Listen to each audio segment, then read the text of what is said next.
weekly dose of hobby goodness. I'm joined today by Max. Hello. Who is very sleep deprived because he's developing a campaign for tomorrow. So how's that going along? Have you managed to paint all your scenery and baggage train for it yet? So the baggage train is for next month, but that's going well. Different event. This one I've painted. This is the zombie one. Yeah, I painted 180 zombies actually painted it in a day.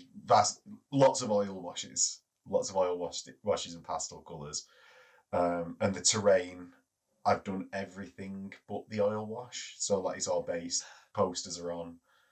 I know this is the introductory segment, and the normal course of these videos, you do an introduction, you say what's coming up, but let's upset the apple cart a little bit. So when you painted 100 zombies, like what's your process for? Because I have a process for that. Like I'm curious about your process for painting just that ungodly amount of miniatures that just get removed by the handful. So how did you approach it? Right. So if trying to get this in as a small amount of time as possible per painted miniature, what I do is I spend a good 5 minutes sat there, like at the start of the 5 minutes, I'm like sort of panicking. And this is an important part, which is why I'm sort of narrowing it down. Like you sit there panicking for a bit, and then you sort of like slowly collect your thoughts over this 5 minutes until you get to the end of the 5 minutes and you're like, it's like 2 points a model. I cannot paint this properly. Next comes the spray everything black. If I can get a spray paint of the actual like main colour on it, spray everything, if not an airbrush, because as much, airbrush is definitely better than paintbrush for a lot of models. Spray can definitely better than airbrush because there's just no problems with it. For time, absolutely. That's what I mean. When you use the rattle, I'm so there with you to like do mass miniatures like that, because when you look underneath the miniature, you may have like missed a few bits, like there's some speckling, but like you say, you painted like 100 miniatures at a time. Nobody's going to be inspecting them that in that kind of minutia. And like with the airbrush, it can clog. Even the best thin paint, even with the best will in the world, your airbrush will still clog after that amount of time. So your rattle cans, where'd you get them from? Oh, various. Oh no, I was hoping you'd say Halfords, and I could say Halfords at the same time. Let's synchronize it. Let's synchronize it, Alder. Okay. Halfords. Various places. Oh no. Right. Colourforge does a really good matte spray that is really grippy for the black undercoat. I used to use Halfords, but I found if I then did use an airbrush over it, it spidered more easily. It dries slightly satin. The Halford stuff. But there's a new spray. Hold on. I'm gonna run downstairs. I'll pad. So I like Colourforge for the black madness. Then Halfords do a really good grey, but it's like a light grey. They've also got an art range, so I got a dark grey from there for these actual zombies. Like builders merchants tend to do like good primary colours, like for line marking and stuff that I use quite a lot if it's a primary colour. Spray paints, and with missing like the underarms and stuff, I tend to solve that in further steps rather than worrying at all about missing any places.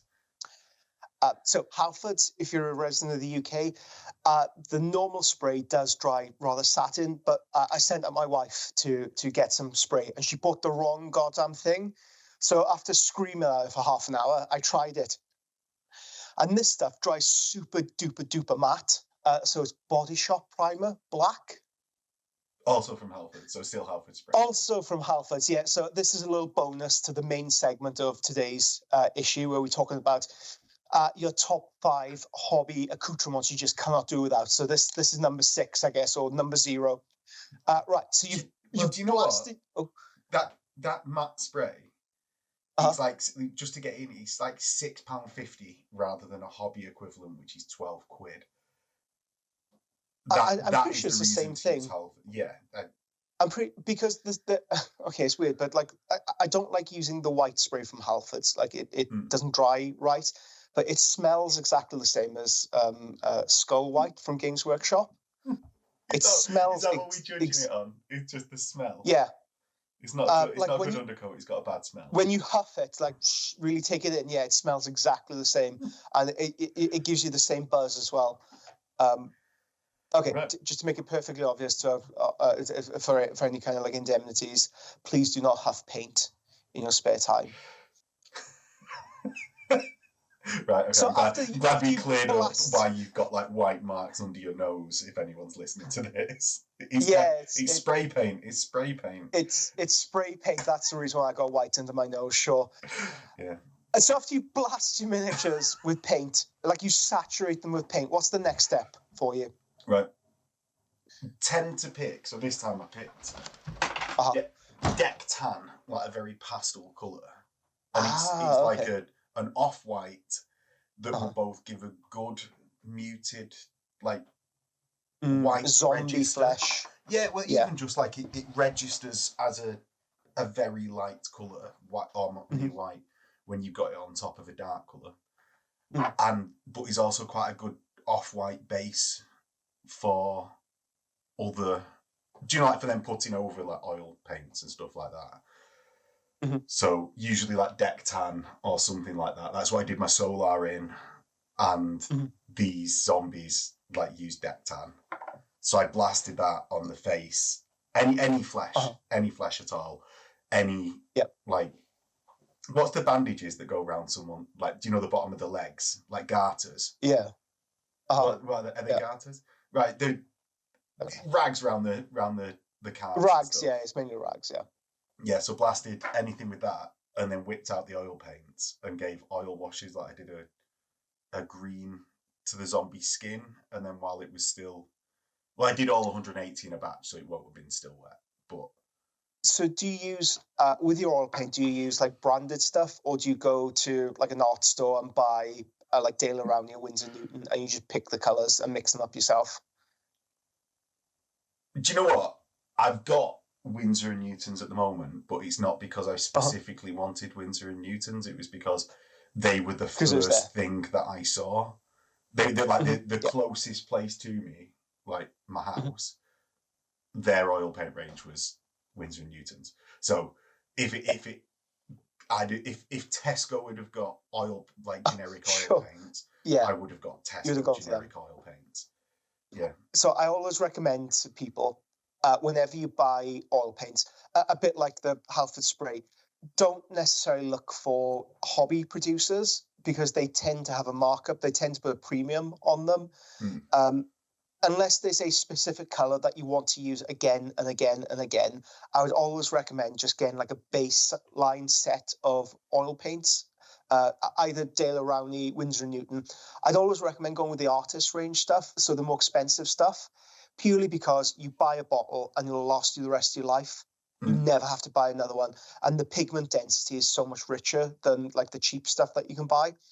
So get yourself a black, like lamp black, burnt sienna, raw sienna, a yellow. Payne's grey is a really good one to go for.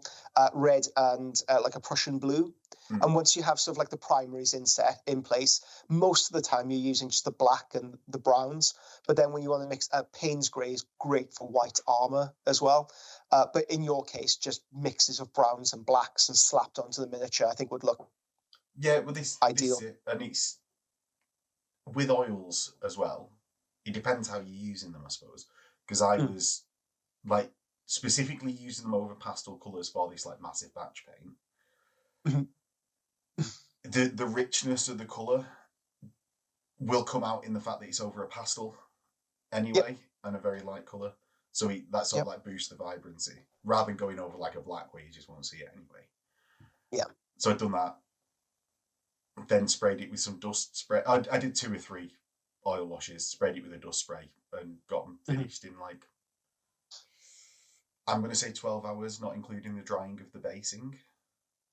So our processes are really similar when it comes to speed painting, where you put down a very rough base with an airbrush / rattle can, and then you blast them with oils. That's where like the complexity comes in, and it kind of like fools the eye into thinking that you've done a lot more to them. You actually have.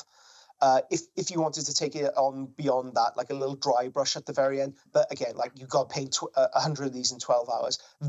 The stages from that, what we've described so far, can be sacrificed.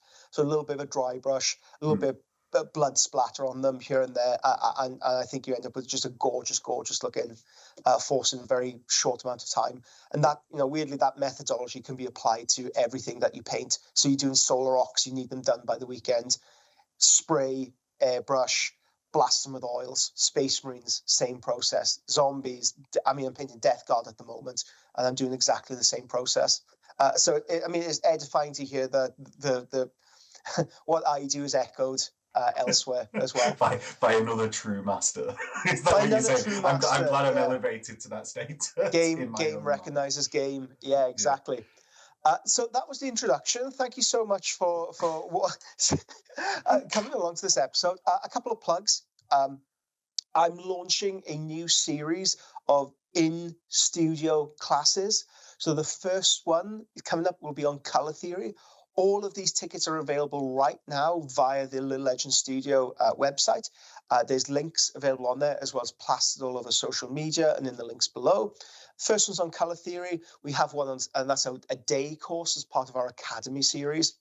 Now, the Academy series is singular one-off events on one subject, skin tones, which I believe you're coming to, Max. I'm going to drag you down for that one. Yes.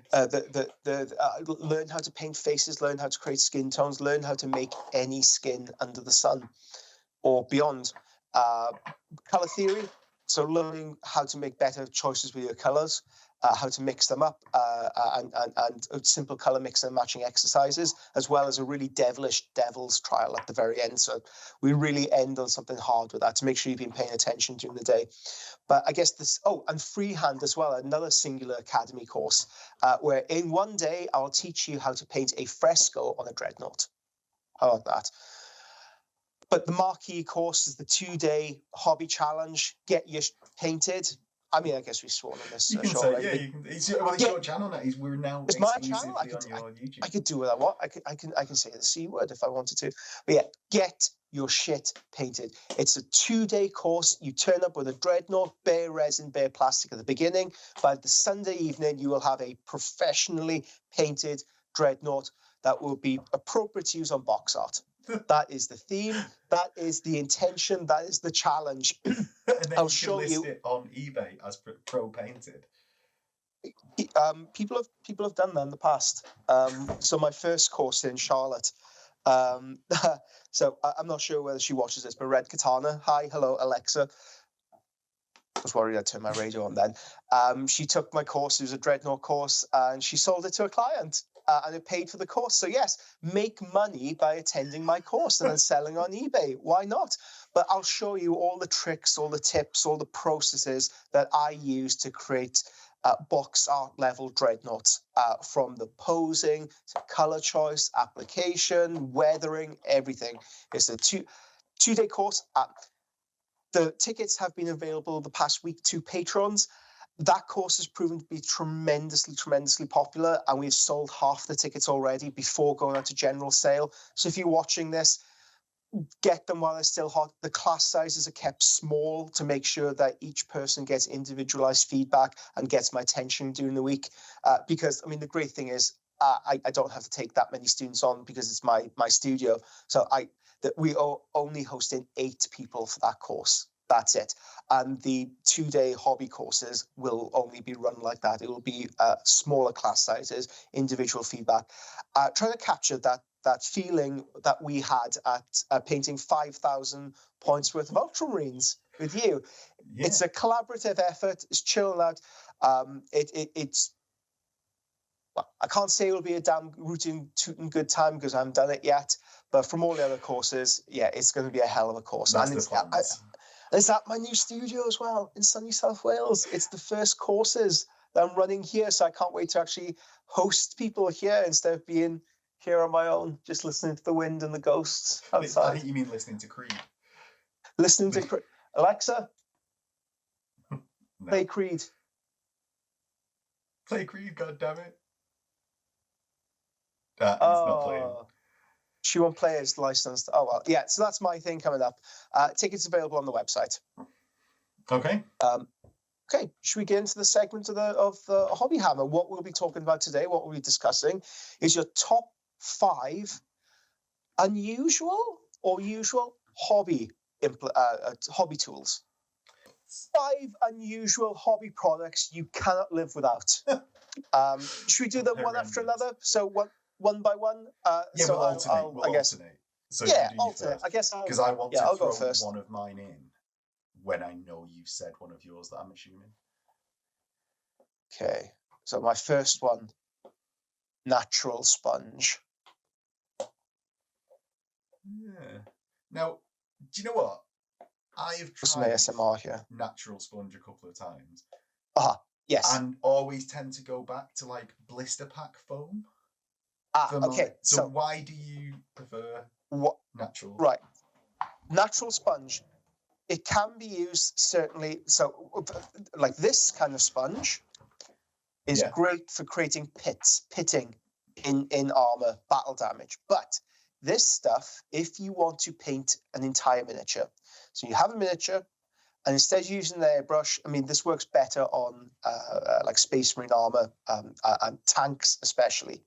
Yeah, because you've got big volumes to not get caught up on. Exactly. You can use this over a much wider... So this isn't for battle damage. This is for adding paint as a formation right on top of a miniature.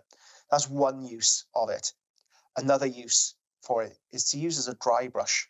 So you can see like this has been painted. What you can do, dry brushing, you can do all sorts of different things with dry brushing. So you can load up the brush, dry brush over the top to define the lines of the miniature. That is great to use it like that. Or if you moisten the sponge ever so slightly, then run the brush over the top, do the dry brush, it creates almost like an airbrush texture. It creates very smooth transitions between it. So this stuff could be used to moderate the moisture in your dry brush instead of using things like natural sponge like this, which doesn't really contain that much moisture, or like a texture pad. It fulfills the same role as a texture pad, but it's more versatile because you can moisten this. You can use it to paint with. And the great thing is it's dirt cheap, absolutely dirt cheap. And it comes in all different kinds of like textures and blisters. It's like £2 to buy this. And it's just so versatile. One of my top hobby picks for sure. Okay, Max, what about you? Right, my first one is gonna be, and I'm thinking about this. What do I pick up from my desk? Because I've got them arrayed out. The first one's gonna be a screw gun. Ooh, a massive drill. Yeah, because we've all used the shitty hobby pin vices. And they make their horrible squeaky noise that it doesn't bother me too much, but it takes ages to drill anything. And I found a lot more inaccurate than if you actually just use a lower setting or don't squeeze as hard on your trigger. Yeah. And I recommend this enough actually that I have 2 drills within arm's reach of my desk. Right. This one is just a really cheap one from this Aldi, but you want to make sure you've got one at least that comes to a triangular point so you can grip any size drill bit.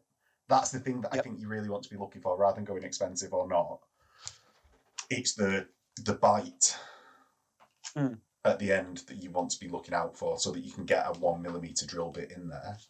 And then I've got my Makita that when I came off my Milwaukee, sorry. But Makita also works. That when I came off the tools, that got relegated to like a hobby one. And it's just good as a workhorse. But I just recommend go out and pick up a cheap one, like Aldi, wherever. And it cuts down on time, is more accurate, I find, than a hobby vice. Doesn't slip off the model into your finger nearly as much, which is definitely a pro.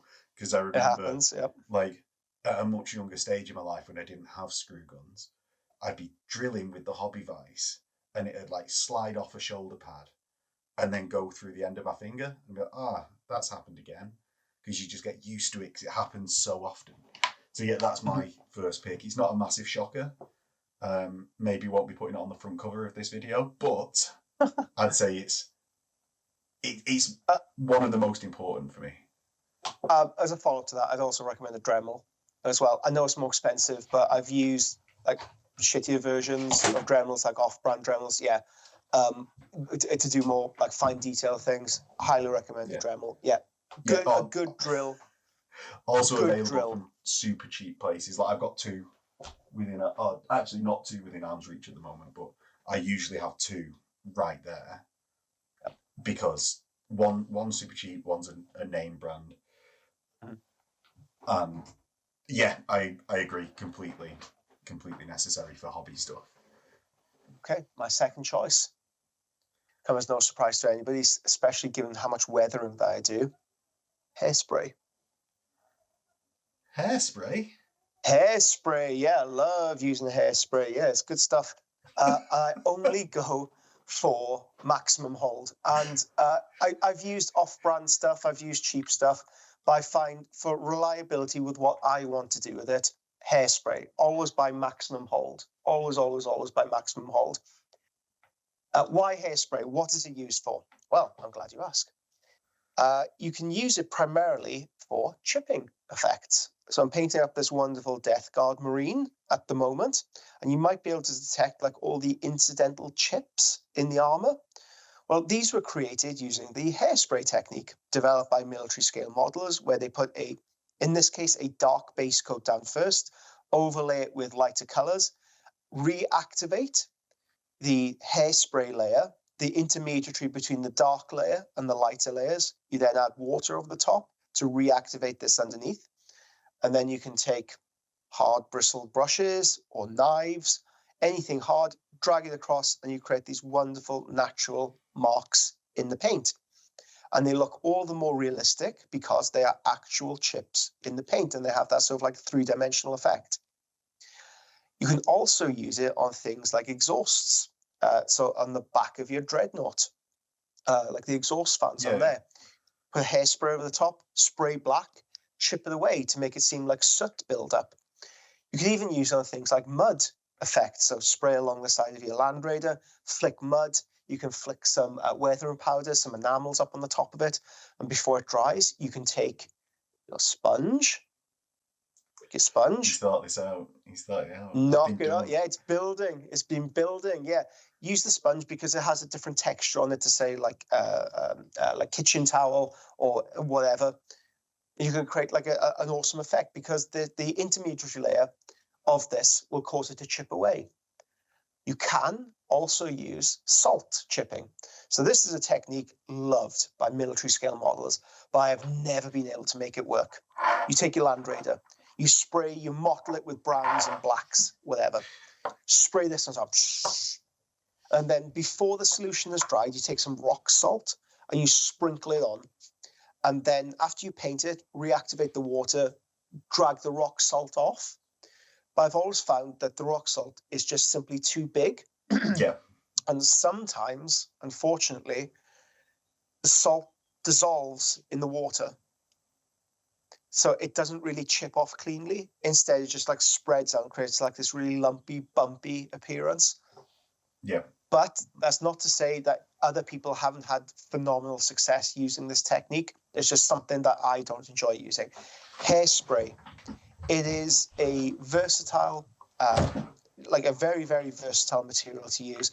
And it's way cheaper than chipping fluid that you can buy from companies. Well, I was going to say, I wasn't going to show this up, but our lists are going to overlap a lot on just what we have about the place.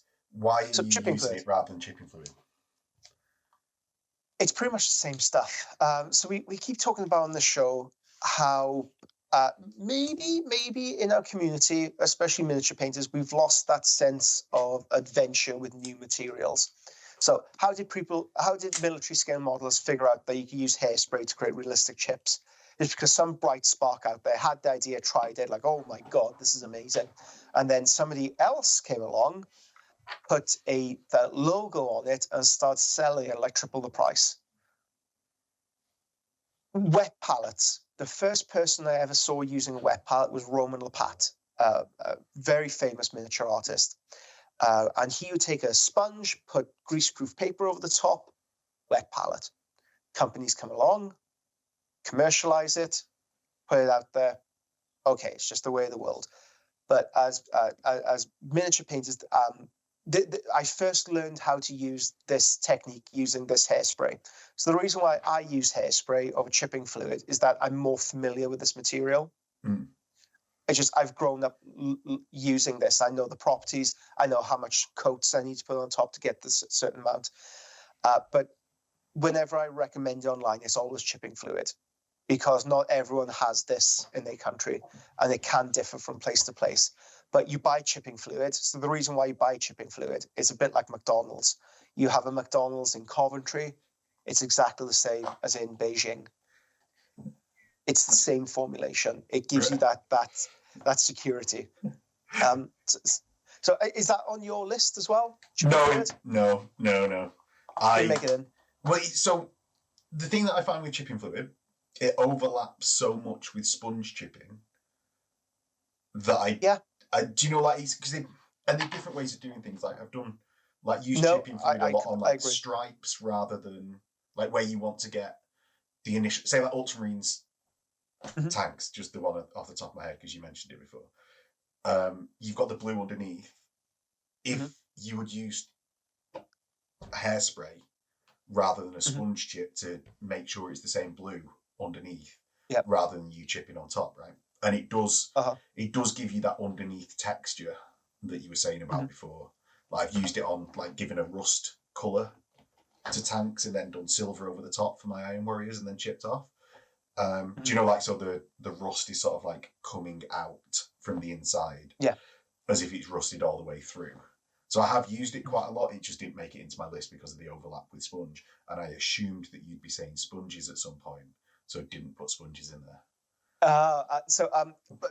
To differentiate this kind of chipping away from sponge chipping, because I fully agree. Like, especially on Space Marines, the difference between them is negligible, and it's a lot more like of a heartache to go through this process and then maybe like over chip it and like strip a lot of paint away. We think I could have just done it with a sponge anyway.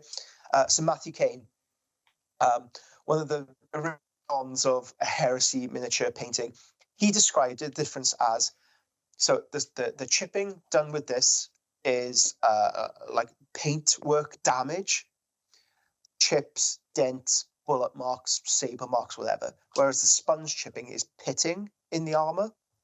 It's like that slight corrosion that this doesn't really pick up well.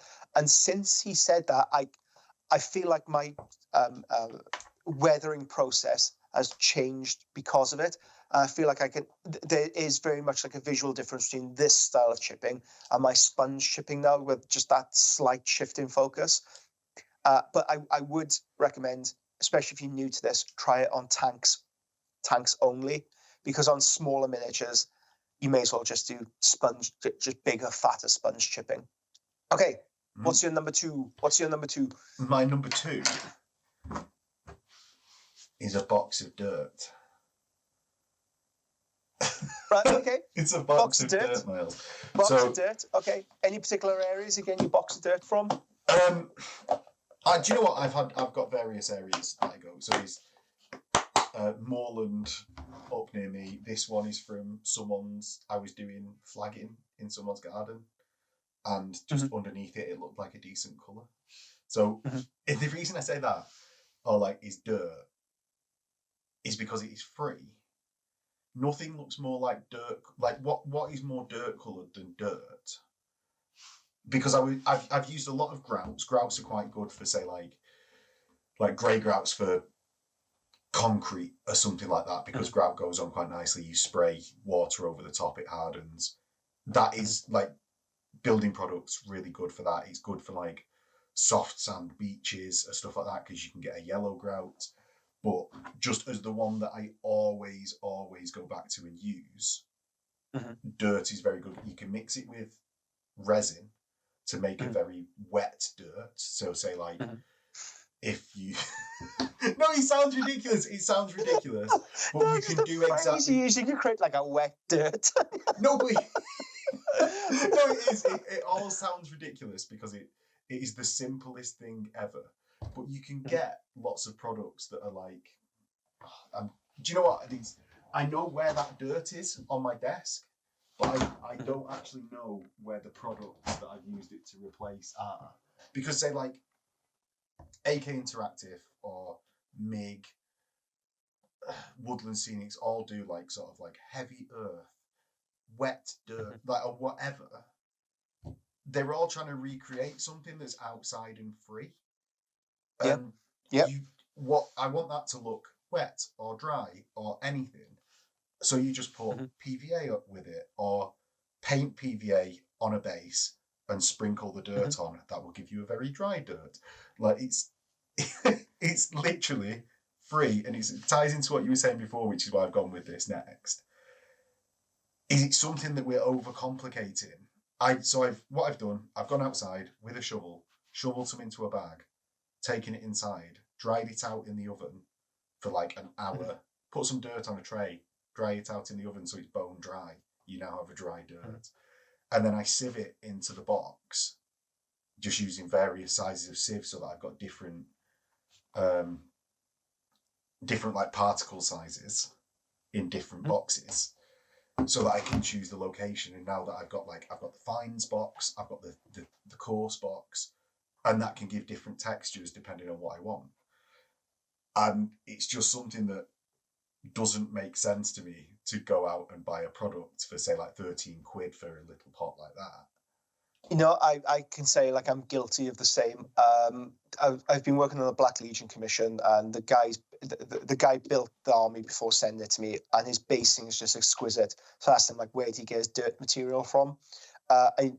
There's a place on eBay, just like these bags of dirt that's mixed up with like old miniatures and like little like bricks that you can buy. Yeah. Buy them like 15 quid a pot. I noticed a couple of doors up, the house is getting quite an extensive renovation on the inside. And when I was walking past like this big heap of rubble, I noticed, oh God, like the finer sediment towards the bottom, that's exactly the same stuff that I'm using on. So I'm pretty sure like this guy who works on a construction site, he bags up like the dirt and dust and sells them like £15 a pot. Yeah, absolutely. Yeah. And another trick I can give you, go to your local park when you get nice dry weather. God knows when that will be. Oh, is it wet and down get bark. Oh, mate, it's stinking weather. It's actually like I'm looking out. Get bark, and then we'll come back to the weather. It's terrific. So why do I want to get bark? I miss bark. Yeah, so you can break it up, put it on your base, and it creates rock effects. Oh right, you mean like because everyone's getting cork bark for a bit, right? Exactly. Yeah, you can go to local park. Now, don't strip bark off the trees because that's really bad for the trees. It's damaging. But you'll find, especially in the summer, like it's starting to come away. So if it flakes off, it's on the ground. Take it there. Don't rip off bark off a tree because it will damage them. But same process. You go back home. You can either let it dry out in your airing cupboard for a couple of weeks, or you can bake it. For just like 20 minutes. It does stink the house out doing this, so make sure your missus isn't around or your partner isn't around doing this. Like what's that smell? Oh, like I've been baking bark. Like, are you lost your mind? And yes, so once it's been put on your base, I normally put a layer of PVA glue over the top, because it's bark, you know, it's a natural material. It will decay over time, but it has something like a decay shelf life of like 60 years. So by the time it has fully collapsed, you have nothing to worry about. But yeah, a little bit of PVA glue. Yeah, I would have fully collapsed. Yeah, I live in a very low income area with and I have a very high fat content food like intake. So yeah, I'm not living very long. I'm going to take up drinking as well, I think. Yeah, well, just something. Hopefully you'll get Big Pete's pop up to have a stall down there. Big Pete, yeah, hell yeah. Big Pete pop up. So that was your number 2. my number 3. Ooh, what should we put in here? Now, I do have a sensationalist choice, and I do have a choice that will actually benefit people. So I'm going with the sensationalist choice. Go with Dunk. Right, okay, Dunk. this is something that I've heard you talk about a few times, and I've sort of just yes. Like, oh yeah, I know what that is, but I don't know yes. what that is. So if you want to improve your painting, buy yourself some gin. Buy yourself some gin and mediums as well. Okay, we talk about commercialization quite a lot. We talk about brands come in and they make these wonder products and they resell, repackage it to us at a premium. Well, you could go down to your local art store and you could buy things like glazing medium. Yes. Or you can go to I better not show the manufacturer, but you can kind of tell who it is. You can go to a manufacturer and buy the same glazing medium for the same price. You can get things like flow improver. Again, you can go to a manufacturer and get the same glazing medium for exactly the same price. But you see the disparity? Miles has all of these. He's saying don't do this. Yes. It's because you have done this. I get sent a lot of stuff by different manufacturers. The real magic of this starts to occur when you start mixing these up and you get different properties from them. When you start adding satin medium into your mixture, that's where the paint drying time starts to retard and you don't get so much dry tip in your airbrush. And it also adds greater depth of color. Same with the flow improver, same with the glazing medium. You can learn to recombine these and create your own mixing mediums.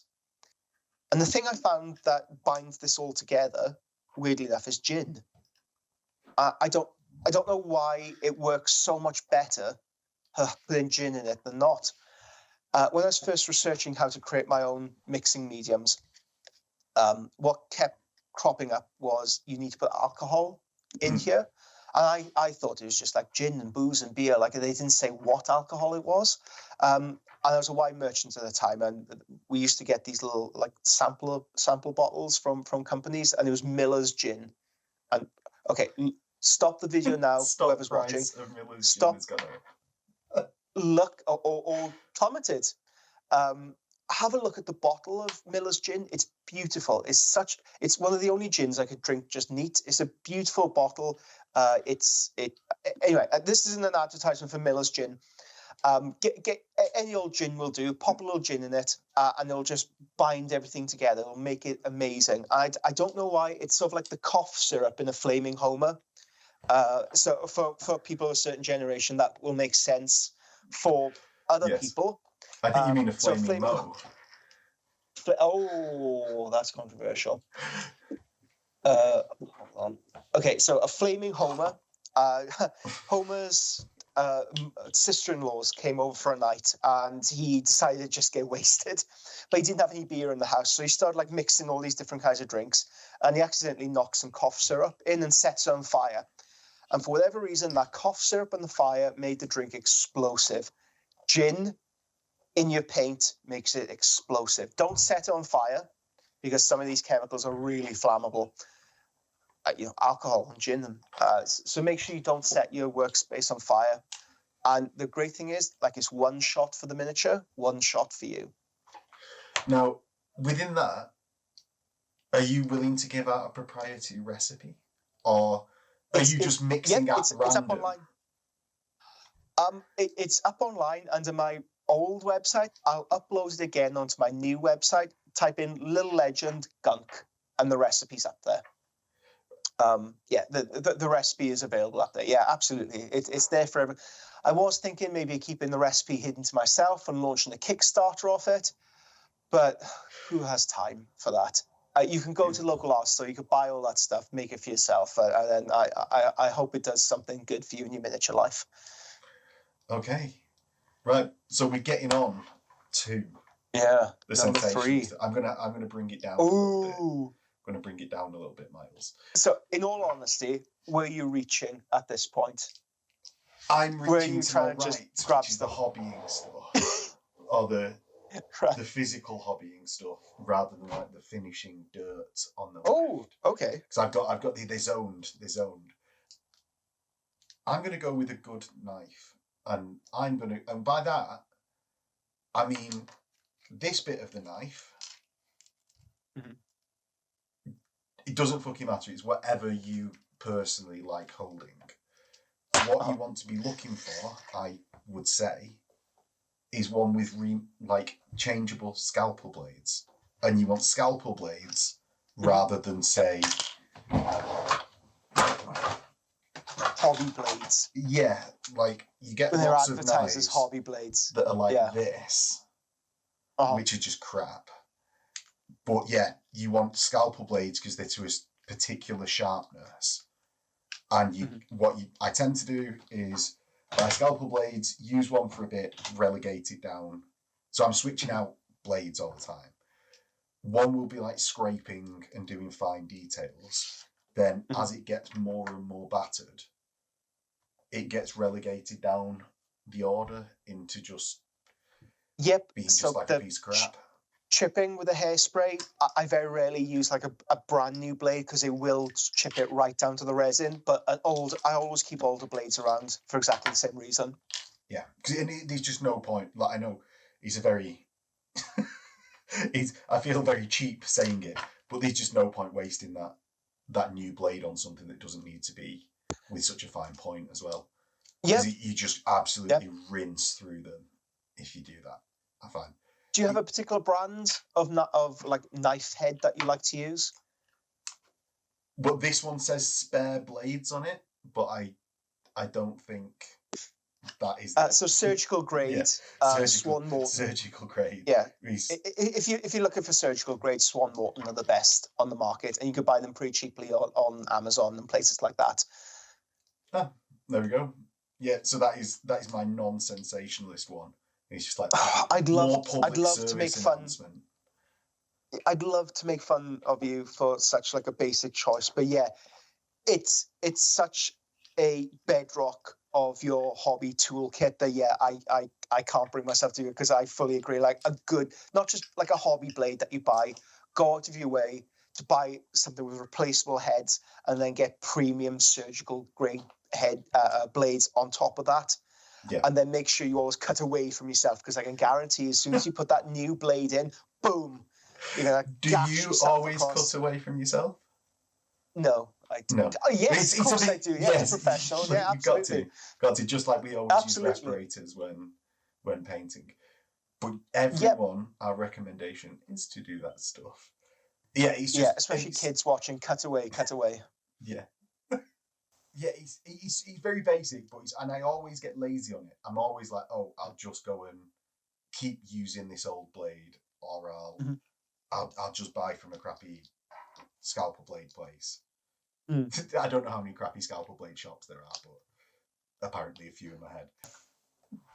Yeah, so it's just try not to be lazy on it and keep up with the surgical. Okay, number four. What do we have? It is little makeup brushes, or rather makeup holders. It's these. I keep referring to them as kidney dishes when they absolutely are not. They're little metal makeup brushes that you can buy quite cheaply on Amazon. I think this cost me like £1. It is worth searching for these in the makeup section rather than the hobby section. So the same dishes under the hobby section will probably cost you £10. Under the makeup section, about £2. Yeah. Now the same with. This is something that I sort of like smirked when you gave me one of these when I came down to do the Ultramarines. I was like, oh, what a piece of crap. Like, you saying use this and mix it in there first before putting it into the airbrush, or mix it in there, and then actually it was it was definitely worth £1, and it was definitely worth more than that. Because I honestly, when you gave me one, it was like, here's this for you, and I was like, what the hell is this? This hipster piece of shit. Get out of here. Yeah, exactly. Yeah. I don't want anything to do with this. Like, I don't know what you're into, Miles, but I'm definitely not into this. It's like undercoated miniatures, absolute swizz, the biggest, lie in the hobby community. You do not need to undercoat your miniature or wash resin off your miniatures. That's just done by the washing up conglomerate. That's out there. Actually, what you've just said there ties into the zombies. I didn't wash the zombies. What I did is I stuck them together and then thought, it's going to take me X amount of time to wash these zombies. So instead, I gave it a spray of varnish. Were they resin? Yeah. I don't always wash. I don't always wash my resin either. But there is a noticeable difference between a washed resin piece and not. It's again like these little dishes. Whenever people learn how to airbrush, you must always mix up your paint in something separate first before putting in your airbrush, because your paint sits around for ages and there's lots of little dead cells in here, just these little fatty acrylic particles that clump together that might not be visible to the eye, but you run it through the airbrush, you learn very quickly. So by putting it in here first and diluting it and mixing it up, it just ensures like all those little gritty dead cells stay in here rather than in your airbrush. It's a small but noticeable change. And I use them for things like metallics. I don't like using metallics in my wet palette. Other people too do like using it. Great, whatever you like to do. For me, I'm not a big fan. So all my metallics go on these things. They're very easy to clean because they're metallic. You can blast some pretty gnarly chemicals over the top of them to strip the paint off it. And I also like putting my gunk in here as well. So I'll have my paints in my wet palette. I'll have my thinning medium off to the side. I'll dip my brush into it and move in and out between. Now, I love these things. So useful. Available next week on Little Legends. Available next week for £20 for one. So, do you know what I was just laughing at there? Do you know when you always say you don't like vortex mixers, right? And you've just said there are dead cells in my paint. Like, maybe you should try a vortex mixer, Miles. Or you can follow that line of logic to its conclusion that if you shake up a dead cell of paint, it doesn't suddenly break up. But why is mixing it in the thing helpful? Because it's the suspension fluid. So there's suspension fluid. So in this case, acrylic and acrylic particles. Colorant. Yeah. And what you're doing in the vortex mixture is just mixing that together. The dead cells are still in here. They're just being shaken up a little bit. So, but why is mixing it in the pot any different than mixing it in your little? I'm saying I like these things, but yeah, no. Because the little dead cells remain in here. So you pick it up, you pour it in, and like all the dead cells like cling onto the side. Right. Okay. And they don't go in here. But I was laughing through that because I was just like, this just sounds like something that is a you problem from not using a vortex mixer. Do you know what? I'm going to choose my next one to be a vortex mixer, and it wasn't going to be on my list, but just because Miles hates them so much. So let's get this out. I really like vortex mixers. You can pick them up for like £10. Okay, there we go. Yes, you've just hit the nail on the head there. Like, I haven't got a problem people using it, especially people who have problems with their wrists or like pains or whatever. Okay, that's absolutely fine. My problem is the commercialization of them. Why some people list them under hobby sections on like Amazon and places like that and put them up for like 40 quid a pop, where you could go on goddamn Temu or AliExpress and you look under the nail salon range, like you look under nail painting or like beauty section, and they're like a tenner a pop. Mine's 4E's scientific. Mine's a scientific vortex mixer. So yeah, what's scientific about it? It says laboratory equipment on the bottom. Yeah, really good. And you say he's off those sites. They're all from these. From what I've seen, all of them are just different. They're all from China. Design. They're all from that single factory. Just shake your goddamn paint. Look. How hard is it doing that? It's the only exercise you get during the day. Just shake your goddamn paint. Or buy a vortex mixer for £10 and never have a problem with dead cells in your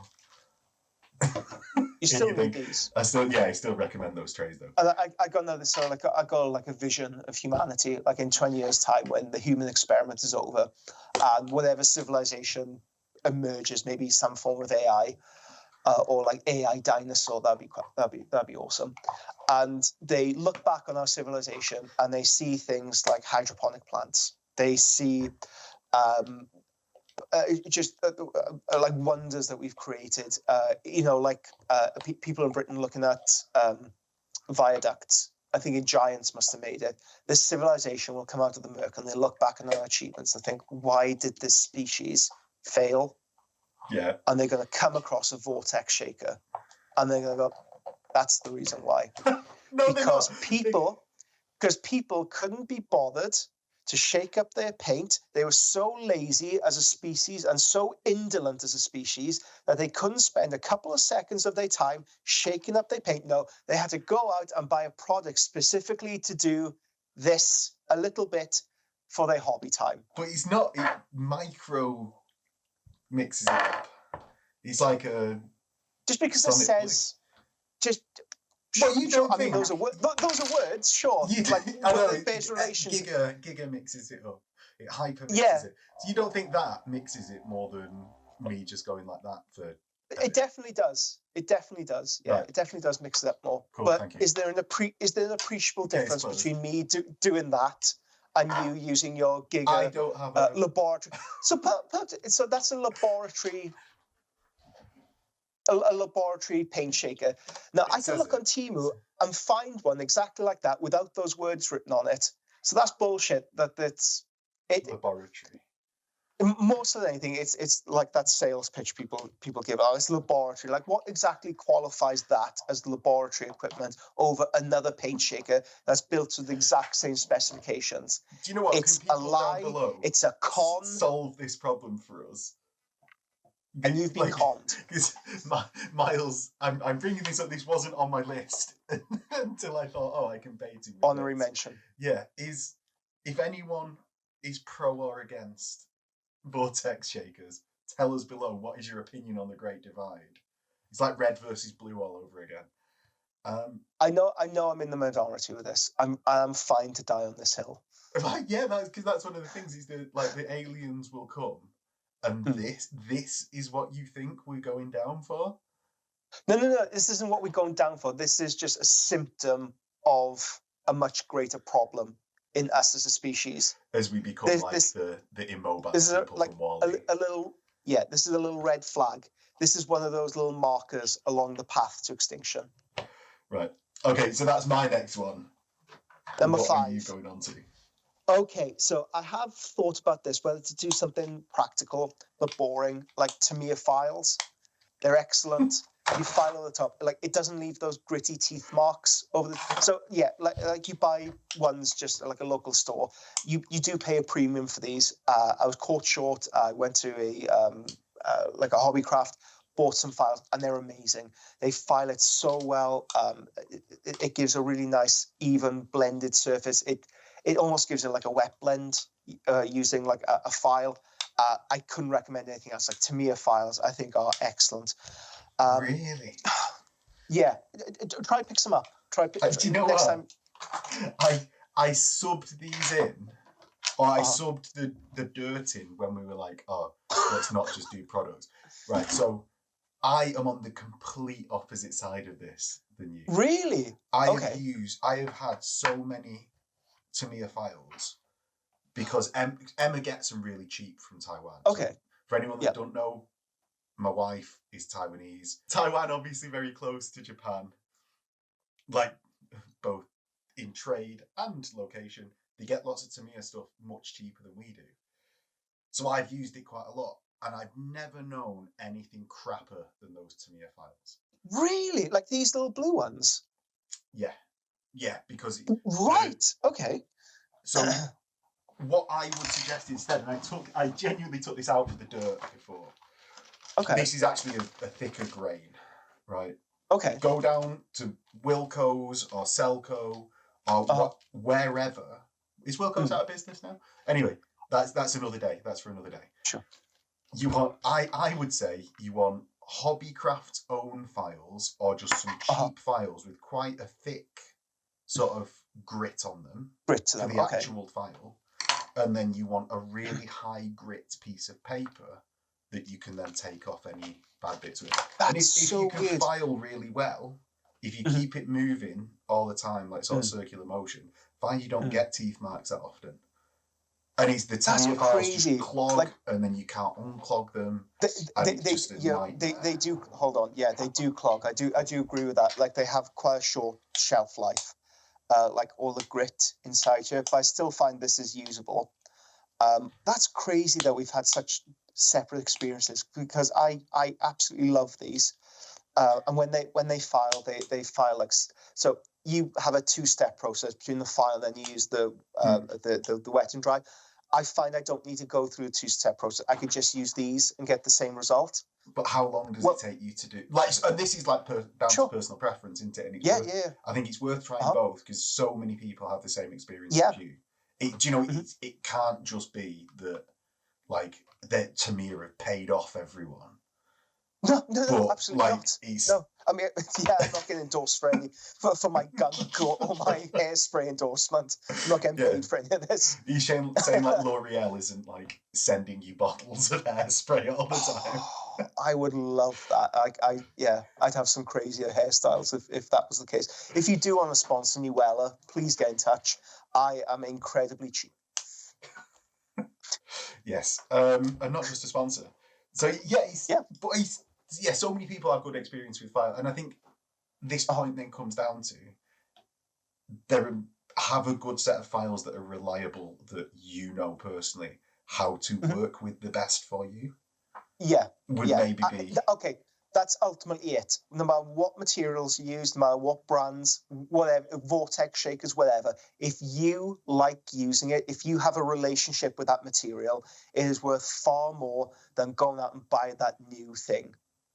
So for me, Tamiya, I love these. For you, to hell with these. It's about finding what works for you. But that isn't my choice. That was my practical, boring choice. Okay. What is your real choice? My sensationalist choice for this is, and this is going on the front cover of the thumbnail, gun lube. Buy yourself some gun lube, boy. Slip 2000.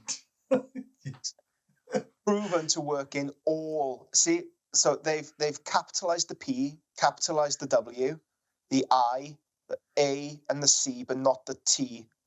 So you know it's good. Proven to work in all conditions. It's a lubricant. Yeah. It's a cleaner. Oh my God, I didn't know I did that. I bet I can shower with this stuff. And preservative. Why are you picking gun lube? Why am I picking gun lube? Okay, it is slightly sensationalist, but whenever I use my airbrush, I mean, especially after a extended period of time of use, I need to do a very, very thorough clean on it. I use some pretty gnarly materials on there. At the end, I always have to use a lubricant. Now, I more often than not, I use the stuff that comes with ayahuasca. Yeah. But to feel more like a cowboy, to feel more like a badass, I bought some gun lube when I was in America as a shooting range. I thought, I need a souvenir here. I need something to lube up my airbrush with. And what this does is just make sure that the trigger control keeps smooth. Yeah, I can see that. I'm not going to argue with that point. So good lubrication for your airbrush is very important. And I purely bought this stuff just to feel that thrill of being a cowboy and being a badass. Like, in my airbrush, I use gun lube. You know, it's a very sensationalist choice choosing this. I would recommend the actual lubricant that ayahuasca sell or come with airbrushes, because they haven't got like this like yellow tinge to it, and it's slightly more silicone based, so it is better for your airbrush. But just to feel like a badass in some significant way, gun lube is my choice. Do you know what? On that same topic, I'm gonna say, for keeping an airbrush clean, a Tupperware tub and Medea airbrush cleaner. Or so Medea is the one that I use. That's why I'm saying a specific thing. Is because so anytime I've been putting harsh chemicals through my airbrush, like or varnishes or whatever, because I do varnish through my airbrush quite a lot. I do prime with my airbrush quite a lot, and not always rattle cans. I strip it down and just dump all of the components into airbrush cleaner just for the night, and then even if I'm not using it the next day, I'll put it together and just spray out whatever's in the workings.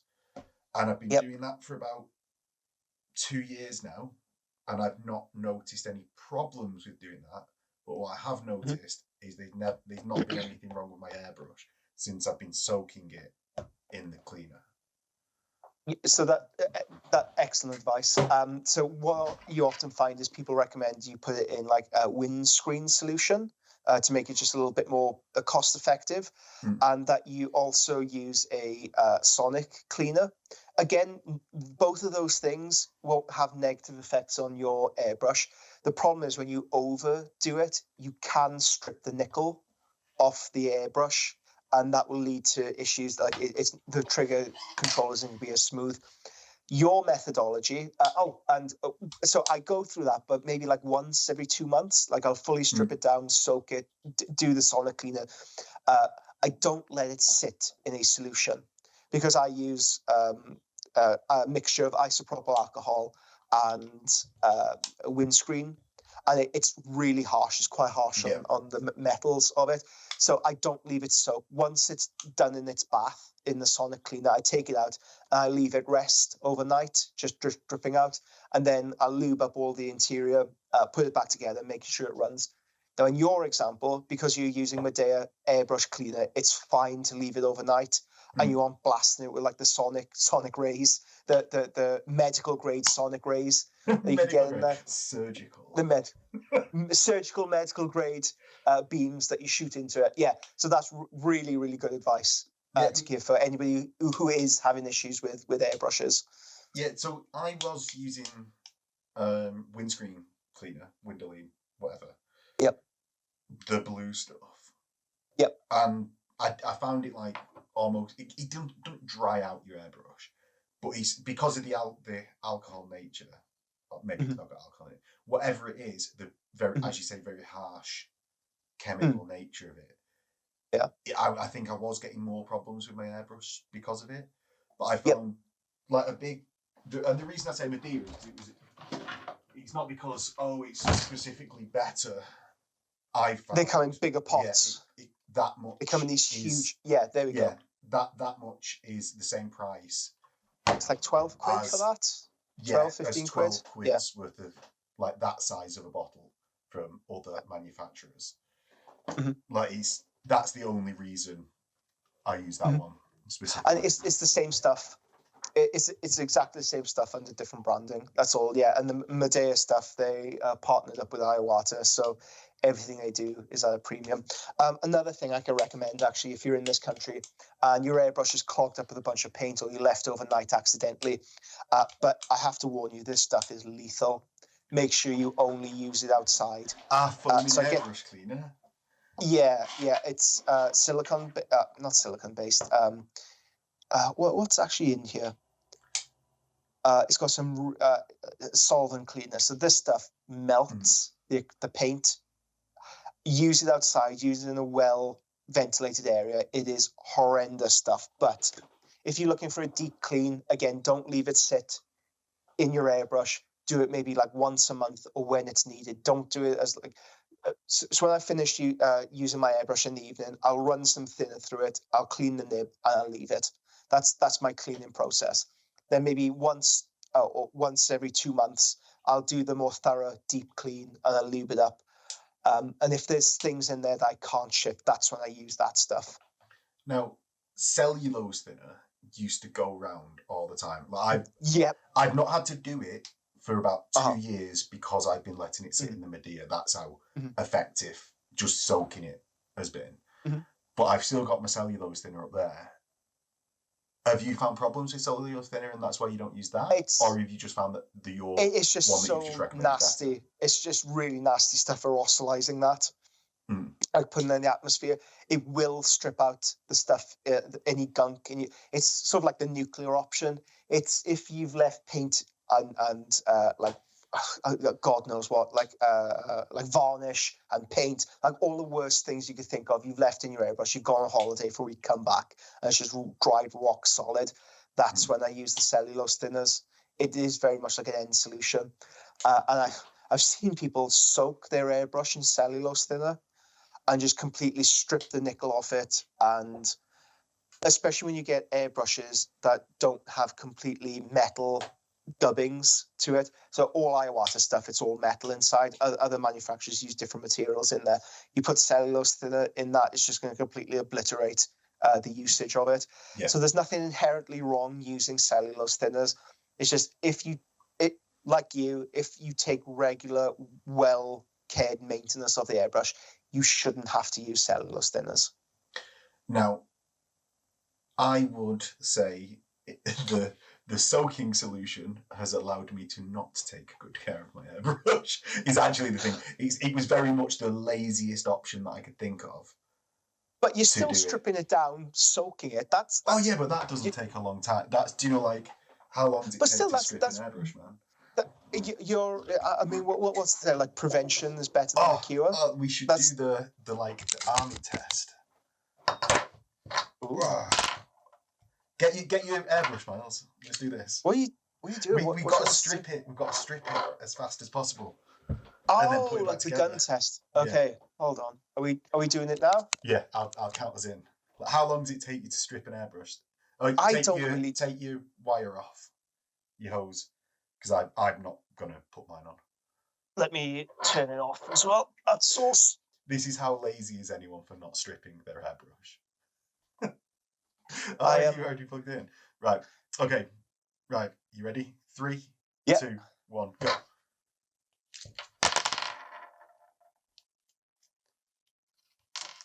Like, how much are we stripping this down? Don't take any springs off it. Okay. Like, are we taking this bit off? I have. Okay. Oh no! I've tightened the front of it too tight. There you go. Done. So I never undo this bit. Oh, do you know? No, because there's soft metal in here and there's no washer. So I find like if I even light tightening, I strip the thread eventually. So yeah, I never ever take that bit off. Well, that's why I actually just had to grab some pliers. Because I've tightened it up a couple of times over time. And then, but that was like 10 seconds to do that. I wouldn't say stripping down to that level should be like, you should easily be able to do that in a day. Yeah. Oh God. Yeah. I mean, if you really want to do it, end of every session, you could do that. So I'm just lubing up all my components, because a well-lubed airbrush is a happy airbrush. Yeah. And do I have another one, or is that all of our options? No, you have one left. Good, because number 5, the one that I have saved to last. It's not the vortex mixer again, no, is it? Because it's the vortex mixer the second time. Put it on there twice. No, it's a tray. It is a tray. Okay, just the humble tray. Yes. So this is a tray. And this is an IKEA Ostbit. Okay. I'm surprised it's not called like Billy or something. Now, yeah, the tray, and to store, like, for big batch paints of models and stuff like that, it's great that you can just like partialize things across your desk.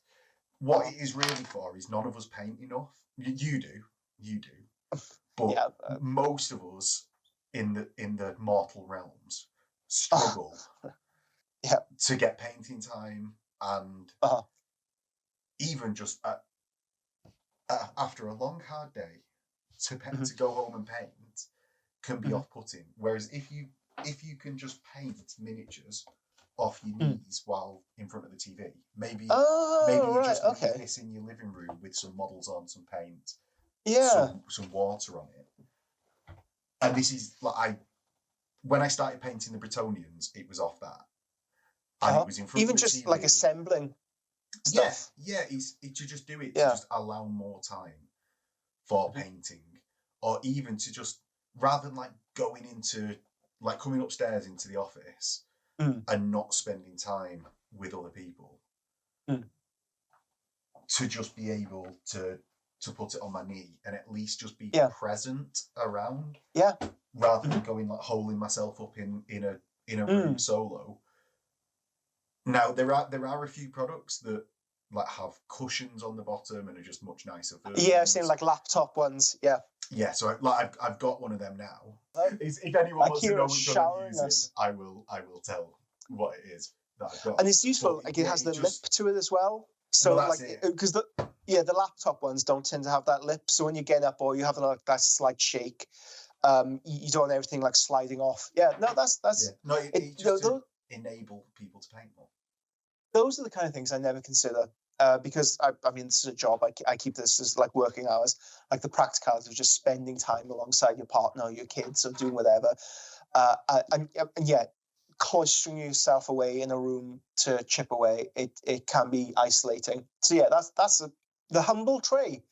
Damn good suggestion. Yes. Okay. With that, viewers, which of these products do you think is the most practical and best of what we've selected out of these? You can also eat your tea off the tray. You can put anything you want on it. It's multi-use. Pick my side of the list. Do you know what's really fun as well? Like we're putting like a little bit of water on the tray and then slapping it. My 1-year-old loves doing that. You're making the argument for me. You know, I genuinely think that might be the sleeping winner of this. Like, I never would have suggested that. Like, if this was like a dry segment, maybe written on Reddit or something, like, well, like a wooden tray, this guy's an idiot. But I think that might be the sleeping hit of this because it has that like social element to it as well. Like, it's communicative. It brings people together rather than like my gun lube, which separates people. Guns. Yeah. Right. Okay, viewers, let us know which do you think is the most practical and the best unusual hobby item that we suggested. And if more importantly, if you have any unusual hobby items that you use in your day-to-day that you feel like would be of benefit to mankind, please pop it in the comments below.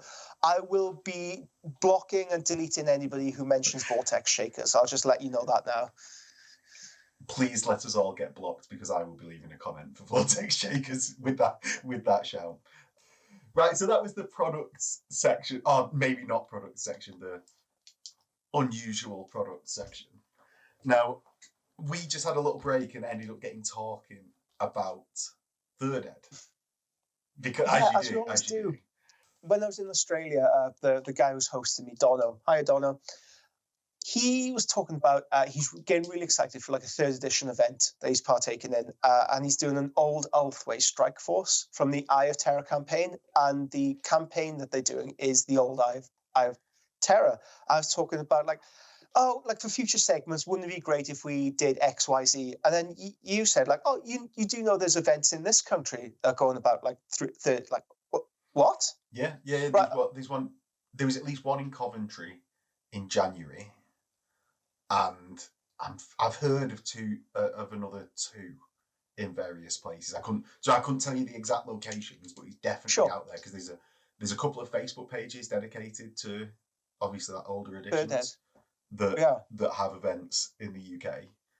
I personally have 3 Eye of Terror codexes, and they're in different locations in the house. In case I ever get water damage, like fire, I imagine would just take it all out, but. And saying this, I might go and put one at my parents instead. But this is you've got your hobby shelf behind you. That I do. Has my library, like, not nice hobby shelf, library. Yeah, your nice singular library. However, that's your craziness. I have much less of a library, but I've got multiples of the books that I really City Fight, Eye of Terror, Codex Catachans. There are multiples in various locations. To prevent accidental, catastrophic damage. So in this place, the way it's wired up, if they ever detect fire in here, there's a load of sprinklers, I'm terrified that one day something's going to go off and just ruin my book. Like, luckily, I'm insured, and I pay quite a lot of money for insurance. So if it ever does get ruined, I'm just going to buy it all again. But that's my. If I didn't have that backup plan, yeah, I would 1,000,000,000%. Perhaps I should buy multiple, because I mean, okay, third edition. What is the appeal in third edition? Right. For me, it's that nostalgia thing, right? It's when I played Warhammer the most. It was when I was a kid. I had the Eye of Terror campaign. You had like the online. You could enter. You could submit your events. There's another online campaign as well. That was quite formative. Albion. Like, the Albion was for sick then. And like Shadows over Albion, and then you had I'm sure you had the Border Princes as well doing that. Storm of Chaos was sick then around the same time for fantasy. It was quite formative, at least, like, because you're a similar age to me, so both of us will have been going through that sort of stage of, you had the Vogan campaign, which was the city fight, the 122nd Cadian. You've got the Vostroyan was just after that. Maybe that was fourth ed. But I have Eye that of Terror box set downstairs. Nice. I have the Vostroyan box set downstairs, all new in box. Well, we should do this sort of thing, because it's. I think it starts with like the initial codex. I've been thinking about this a lot recently, just in my downtime. And when I say downtime, I mean like crazy terrain paint mode. When you've got like when you're just doing zombies. Yeah, exactly. Third ed had the singular codex for the rules, and they managed to get distinguished, like different, like factions in there, multiple, based on simple stat lines. Like there wasn't these strings of special rules all through the game. Yep. So it's quite easy to understand, but the units felt different. And yes, like an assault squad was a sergeant and then guys with chainsaw close combat weapons. But that was distinct from tactical squad, and there wasn't loads of difference in between all the different ones, but they felt distinct to play different factions. Then I think the codex is built on top of that in very simple ways, like not very many special rules that you had to remember, but everything felt distinct and had a role. And I don't think there's like a golden age of like balance, like these.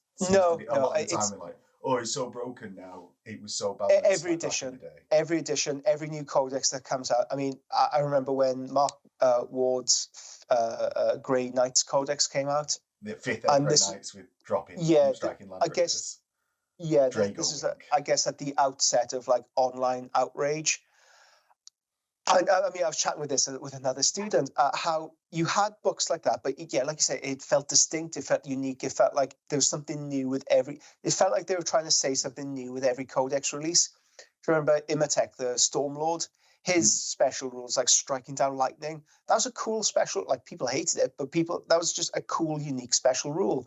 Drago, like saying deep striking land raiders. I mean, my God, what you wouldn't give for deep striking land raiders now.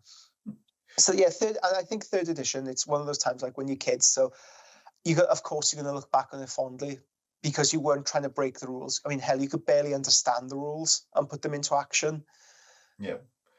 And it does feel like, I mean, we could say it's like worldwide now. Almost worldwide. Yeah, wide. Yeah. From Australia, from the beaches of Sydney to Coventry. There's a retroactive movement. People are rejecting modernity. This has now become the wankiest issue that we've done. Yeah, there's like a Luddite movement where like we're smashing the machines that's going to supersede us. I think it's more horribly hipster than that. I think it's more like if you just said rejecting modernity. Reject modernity. Yeah, that's like that university degree, like overlaying like a superfluous thing on top of it. Third edition, and it's a simpler time, right? The way it was set up, it's very easy to understand. The game is very easy to understand. The game it's something we grew up with. Like, I have no idea how to produce a 10th edition army now. I just, reading the rules, they don't seem to stick in my paint-addled brain. I don't think that's a thing that's unique to you, though. Like, I'm someone that, like, my channel's obviously more dedicated to gaming than yours, but I very much struggle on the face of getting involved in, say, 10th edition 40k, because there's so many overlaps. It's like they've got Heresy Rites of War in triplicate with how these things interweave and overlap depending on what special character you've taken and what army special rule you choose out of your 2, and then you can. It's given stratagems a real bad name as well, I think, across the last few editions. Stratagems used to be, say, like they were in Zone Metallis for Heresy 1, as well as like the Banab War, and they were really well implemented. Yeah. Stratagems now have anytime you bring it up, real bad name. No one likes them, but it's because of that association with the newer editions, I think. Like, because they've been involved in the game since 3rd edition. Like, City Fight Codex had them, and they were really good.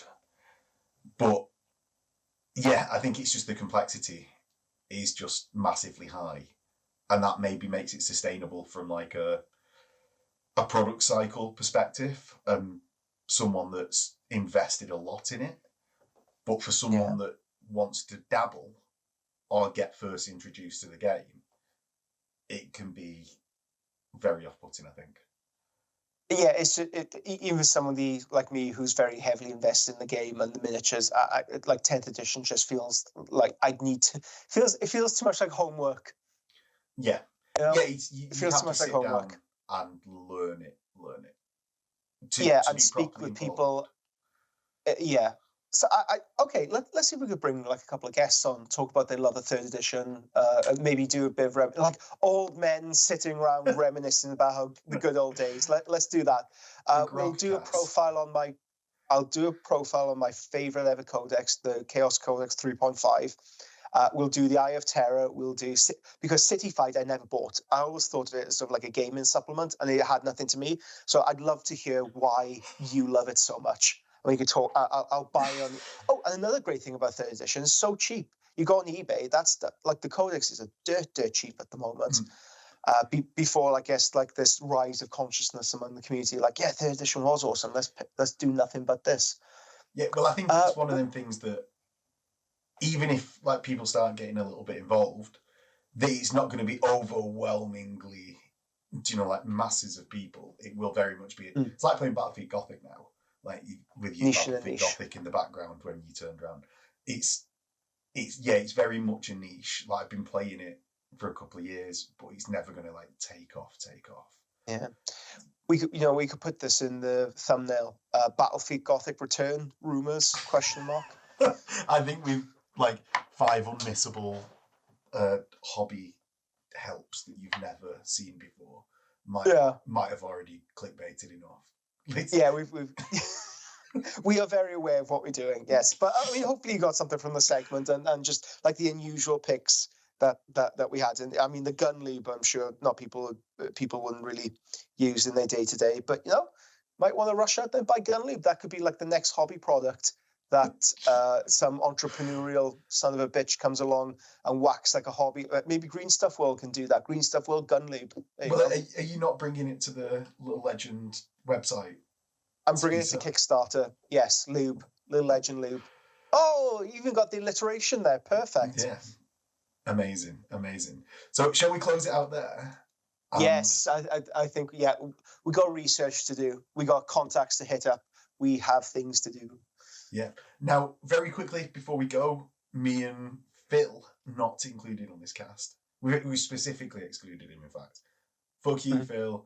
We're running a Old World event on the 7th and 8th of June. Say with confidence, 7th and 8th in June. It might be the 8th and 9th. I think it's the 8th and 9th. 8th and 9th of June. The link will be in the description below, where you take a trade caravan across the Cathay from the Old World, or raid the caravan to gain riches and fame.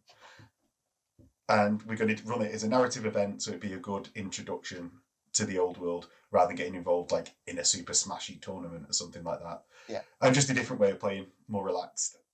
And that's my plug, Miles. That's my plug.